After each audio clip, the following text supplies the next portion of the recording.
ang atin pong citizenship ay nasa heaven. Kaya nga po, kahit sikapin man po nating mamuhay ng katulad ng sa sanlibutan, mga kapatid, no, kung ang Panginoon ay nasa buhay mo, mahahalata talaga yan. Sabi nga po ng Philippians 3:20, ano ho? But our citizenship is in heaven, and we eagerly await a Savior from there, the Lord Jesus Christ. Ano ho? Hindi tayo tagalupa, tayo'y tagalangit, mga kapatid. And we don't have to be citizens of the place we are standing right now.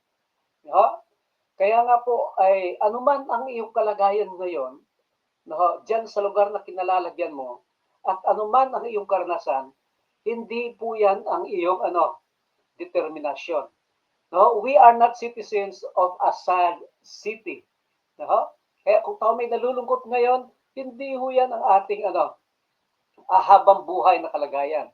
We are not a resident of Rejectionville.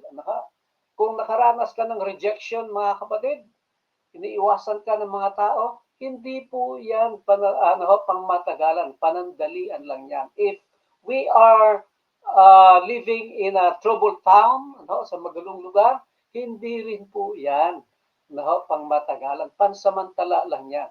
We have our citizenship in heaven, mga kapatid. Kaya nga po, our circumstances may change, but who we are remains forever the same.